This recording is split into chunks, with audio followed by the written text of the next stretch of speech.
I've never disclosed herpes the same way twice, is what I was going to say. Come on, guys, don't hate me. Because it's not about the perfect time, the perfect phrasing, the perfect location. It's about framing. It's about the version of you when you disclose. And it's oftentimes the one thing that holds people back is it doesn't matter when you tell them, what you tell them, where you tell them, if the person that you are is set up for failure from the get-go. You know, oftentimes before coaching clients work with me, I hear them talking about how they over-explained or they trauma dumped or they sent a huge giant paragraph with either little to no information about how to keep partners safe or sort of a guilt trip or self-defeating language like, it's okay if you don't want to date me. I understand if you just want to be friends. And you may think that this is the right thing to do. You may feel like you're not worthy of a confident disclosure. And you're right. You're not worthy of a confident disclosure.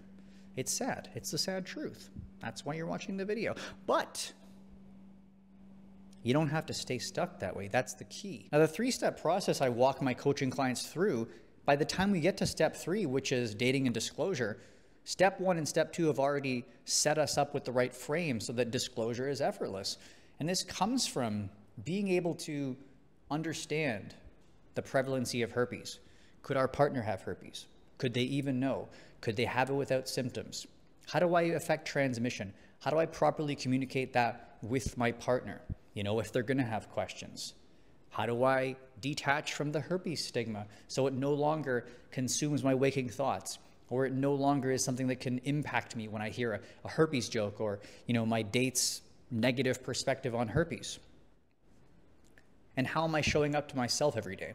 Am I showing up as self-defeating and limiting beliefs and thoughts and actions and habits that are going to keep me stuck? Or am I getting my confidence back, stepping into a new version of myself that can thrive post-diagnosis instead of living like we're always broken, searching out Reddit cures, Googling when the next vaccine is coming out, you know, taking time out of living your life and just sort of existing in a state of, I need to fix this, I need to fix this. You're not broken. You're not broken. And the pieces of the puzzle that you think are laying on the floor, they're imaginary. You know, the pieces are still whole. You can just decide to step into a version of yourself that doesn't have any trouble when it comes to disclosure, but it does take that initial 2-step process. I'll leave a link down below to the 3-step process if you want to check it out for yourself and how we might be able to work together. But going back to the actual disclosure concept is that when you get to a point where you're able to educate your partners, you understand how common it is. You can't be judged for something you no longer judge yourself for, then disclosure simply is all about just framing it as a mutual conversation about sexual health. Because at the end of the day, if you're no longer feeling so worthless, then you're taking into consideration your partner's sexual health. You're taking into consideration your own health and how this person may affect you. And you're no longer, I guess, approaching dating from like, your date is here and you're here. And it's like, I hope you be with me. I need you to accept me. Because if you don't accept yourself, how is anybody going to accept you? So you start getting on the same level playing field because you're literally both humans with the potential to have a super common virus that most people have.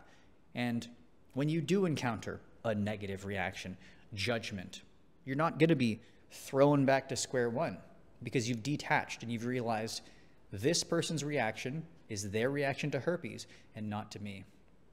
So instead of giving up on dating and spiraling for days and hours and weeks and months, you keep dating because this person wasn't aligned with you. And I understand that a lot of people don't want to date, but the easiest way to find a loving partner is not to make sure that everything is perfect before you start dating, because perfect never comes. The process of getting back into dating and working on yourself and the trial and error is how you actually get to a point where you're able to attract loving partners into your life. But it all starts with how you see yourself, how you approach yourself, your knowledge base. So to make disclosure effortless, if it's not effortless right now, change the version of you. Step into that, and then disclosure is easy. If you want some extra help, description box. See you in the next video.